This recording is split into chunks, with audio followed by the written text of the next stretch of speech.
Two of the West final between the Spurs and the Thunder. OKC got Wemby in game one. 41 points, 24 rebounds for Victor Wembanyama in a double OT win.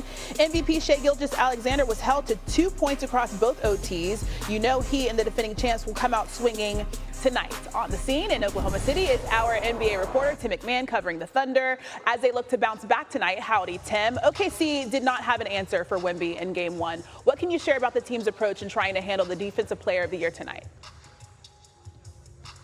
Howdy, Christine. Look, Victor Wembanyama presents problems that are unique, that are unlike any other player that we've ever seen before. And there's been a lot of time and energy invested in the Thunder practice facility the last couple of days, searching for pathways to be able to attack him.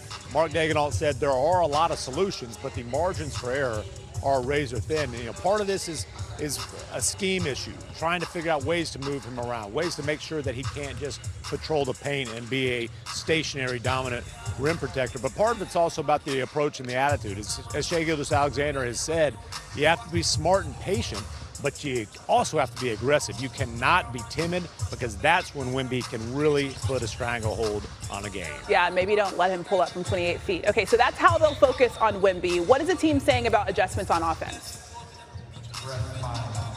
They got to get Shai rolling. They've also got to get Chet Holmgren going. Chet Holmgren was outstanding offensively in the first couple of series and a complete non-factor in game one. 8 points on only 7 field goal attempts. Now, Shai gets plays called for him. Pretty much every play is called for Shai, let's just be honest. Chet does not get a lot of plays called for him, and that's probably not going to change. As Mark Daigneault said, his offense tends to come downstream. They feel like if they improve the process, if they improve the way that they're attacking, that Chet can get his offense within the flow. Now, one thing he was really doing well in the first couple series was, you know, getting those little dump-off passes down around the basket. He was spectacular as a finisher. It's a different type of challenge when you've got a 7'6" alien patrolling down there around the rim. All right, the Thunder have not lost back-to-back playoff games since games 5 and 6 of the 2024 Western Conference semis against the Mavs. Tim McMahon, live from OKC. Enjoy. Did Tim say alien? He did. Wemby had a historic game one, becoming the youngest player in NBA history to have 40 points and 20 boards in a playoff game. The previous record was held by the great Lou Alcindor, a.k.a. Kareem Abdul-Jabbar. Wemby was at his best when it mattered most, scoring 16 of his 41 points in clutch time. On the scene, let's go back to OKC's NBA reporter Michael C. Wright, who is covering the Spurs. Michael, what are you hearing out of the Spurs locker room as they look to go up 2-0 before heading back home to San Antonio? Well, I'm hearing that they might not be able to hear in this loud arena tonight. They're expecting a very hostile environment. But I talked to Keldon Johnson in the locker room after game one, and he said, you know, when that crowd gets loud, our mentality is to double down. When they get crazy, we double down. He said, because if you show any sign of timidness, weakness, then the Oklahoma City Thunder will beat your you-know-what. So I also need to add here that Keldon Johnson said that, look, we are not here in Oklahoma City just to get a split before we go back to San Antonio for games 3 and 4. No, we are here to win this thing. We respect Oklahoma City, but we are here to win this thing. It's not about a split. They will not be content with a split. They've handled things so well considering how young they are. And we haven't even talked about De'Aaron Fox. He sat out at game one, the veteran, right ankle sprain. What can you tell us about his status ahead of tonight's game? Well, De'Aaron Fox is a game-time decision with that sprained right ankle. Going back to game one, he went through the pregame warm-ups and everything, and he tried to test that ankle out. He thought he was going to be able to go, but ultimately decided not to. He was at shoot-around again this morning, and so it's still a game-time decision. We'll know sort of as we get close to the tip-off. But I can say here that if he does not go, San Antonio's guards will be it'll be tough sledding for them, because Dylan Harper and Stephon Castle, they're going to have to deal with Oklahoma City's ball pressure. If you go back to game one, Stephon Castle turned over the ball 11 times in that game. And he said that fatigue was a factor. San Antonio tried to help him out by running a lot more ball screens than they normally do. They averaged about 50 ball screens per game over the regular season. Well, they ran 99 in game one, and they still ended up with 21 turnovers as a team. So that's something to keep an eye on. Michael C. Wright powering through. I can tell you the national anthem for Game 2 is going to be fantastic, considering what we just heard. Thank you so much as we get ready. Of course, Spurs. One of the most highly anticipated series, probably the most since we saw Cleveland face the Warriors all those years ago.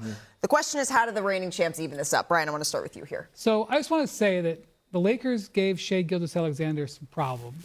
You know, they swept the series. They didn't really sweat. Shout out Marcus Smart. And some of the fingerprints of that series have carried over to the Spurs because the Spurs used it again. These last 5 games, so the Lakers series in the first game, Shai's offensive firepower is a little bit diminished. Now, those are damn impressive stats on the left. That's why he won MVP.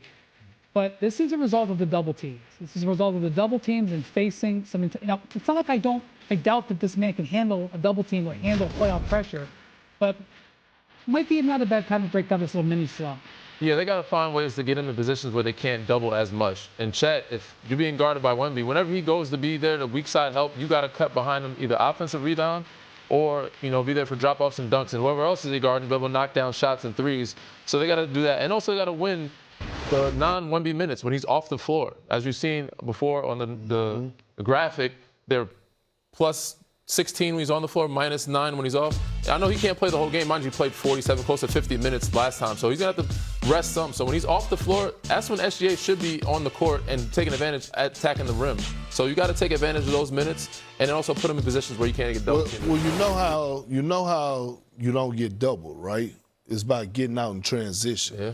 And the Thunder need to do more as far as getting deflections, getting back to their identity, getting out and running, getting steals, forcing turnovers, turning those turnovers into points. Right. Before they San Antonio defense could get set. Do you expect a lineup change here from Mark Dagnall? Yeah, I don't think you can play 2 bigs. I think that Case and Wallace could be. That's how they started the second half. That could be a change that we see. So who's guarding Wemby? Perk, they also have to have swag, Not the right? bigs. They got to have swag, sort of like you did earlier in the show. I bet you. Is this just how you get ready now? World. That was for myself. Sometimes I catch myself off guard. Hello, world. Well, that's what I was looking at the myself. Spurs are going to try to do. To the NBA for the third thing you need to know. It is time for Wemby to give us an encore. Game 2 of the Spurs Thunder West Final is tonight. Victor Wembanyama had 41 points and 24 rebounds in a thrilling double overtime win in Game 1.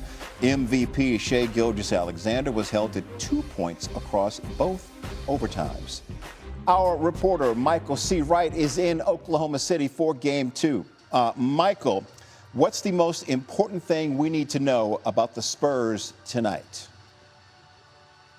Well, Jay, the most important thing we need to know, we don't know yet, okay? We're trying to see if De'Aaron Fox will be available for Game 2. He's got a sprained right ankle, and he's officially listed as questionable. Now, in Game 1, he said he wanted to spend all day testing that thing, and he even did his pregame warm-up early just to sort of be on the safe side. Well, he wasn't able to play, and so he was at the shoot-around this morning, and we still don't have an update on him. But I'll tell you, if De'Aaron Fox can't go, their guards are going to be under a lot of pressure. Stephon Castle and Dylan Harper had to start in Game 1, and Stephon Castle, he committed 11 turnovers. And Stephon Castle said that fatigue was definitely an issue there. Now, the Spurs did try to help those guys by running a bunch of ball screens. They actually ran like 100 ball screens to sort of alleviate that ball pressure, but obviously that did not work. Okay, the second thing you need to know, the San Antonio Spurs, they come to this arena tonight, they are not looking to get a split.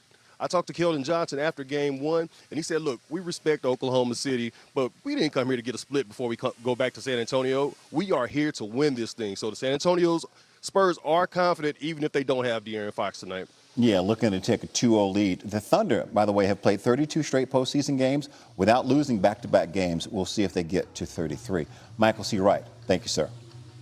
Did Wemby go off for 41 points in Game 1? OKC once again had a tough time against the unanimous Defensive Player of the Year. The Thunder scoring just 4 points on 20% shooting with Wemby as the primary defender. The Thunder as a whole struggled against the Spurs starting 5, shooting a combined 12 for 48 against San Antonio starters on Monday.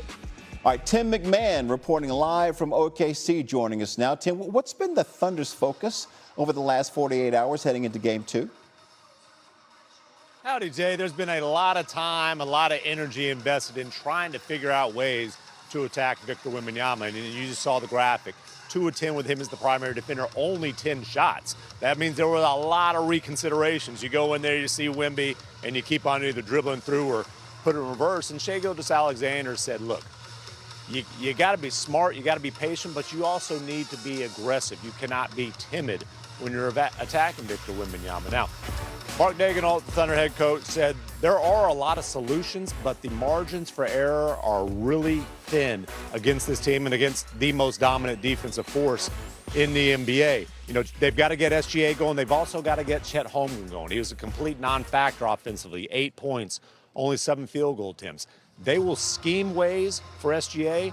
They need Chet to get his stuff within the flow of offense. They figure if they are attacking better, as Daigneault said, downstream, Chet will get involved. He'll get more shots.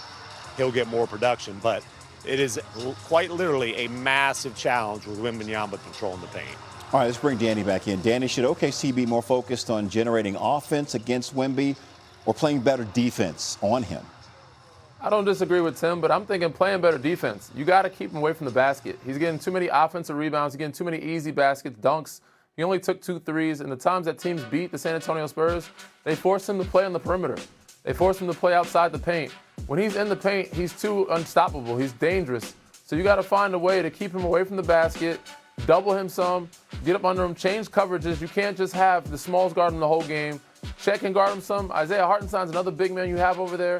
J-Dub can. So mix it up. But you got to find ways to keep him away from the basket because 40 points from him opens up the floor for everybody else, and that's hard to survive that. Okay, DraftKings says the Thunder are 7.5-point home favorites to even up the series. Danny, Tim, thank you both. Appreciate you. Back to the association where the Spurs can take a stranglehold of the West Finals with a second win tonight in OKC. Teams to go up 2-0 in a best-of-7 win the series 92% of the time. So the defending champs need to figure Wemby out now. What he did in Game 1 is the stuff of legend. It's a frenzy pitch. Spurs got numbers 5 on 4. Wemby's going to pull a deep 3. Oh my goodness. A logo shot. Ties it at 108. We're talking about body blow upon body blow between these two teams. Victor Wembanyama, are you kidding me? Wow, let's go to double overtime. Tied at 108 in a game that doesn't want to end and nobody wants to see it end.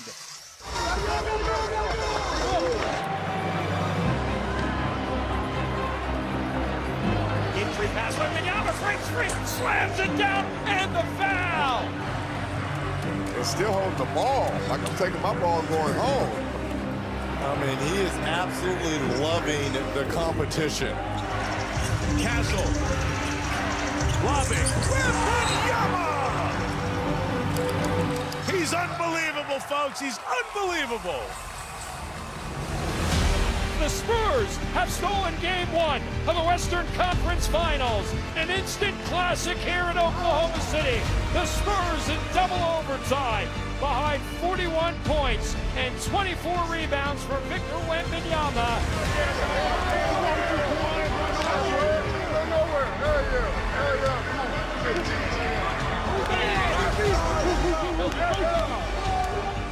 Everybody had to step up. Everybody answered the call. There's like sheer willpower. That's the hardest game I ever played in my life. Double overtime game. Multiple chances to get it done, but it's easy when you got the best player in the world on your team.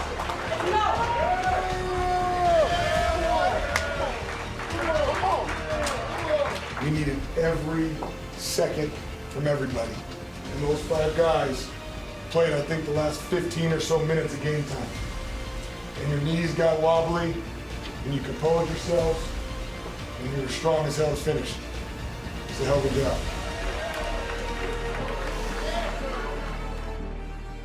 Wow, that was beautiful. Danny Green is back with us. Okay, so OKC looking to even the series tonight. What adjustments do they need to make in defending Wemby? I think they may have to make a few. You know, it's not just one thing. I think there's offense and defensive. Defensively, they got to find ways to keep more in the basket, and that changing up the coverages. Throwing smaller bodies at them is okay, but you got to put some big bodies on them as well. Chet's got to guard him some. Isaiah Hartenstein's got to guard him some. Then, of course, you got your main covered guy like Alex Caruso, J-Dub. But you got to use those different coverages to keep him off on his toes. And then offensively, you got to find ways to keep him, you know, or work at him. You know, try to tire him out some. Win the minutes that he's off the floor, but when he's on the floor, the guy who he's guarding has to cut to the basket, crash the offensive glass, or try to get, you know, easy weak side drop-offs for dunks. And that's Chet mostly because he guards him. But whoever else is guarding him is a wing, got to knock down shots. Yeah, can't wait to see how Chet responds tonight. Meanwhile, the Spurs look to go up 2-0 against the reigning champs. What is the key to an upset tonight? Not many adjustments for the Spurs. They just got to keep playing how they played. And the biggest thing is don't turn the ball over. If they can take care of the ball and shoot better, they have a really good chance at doing this.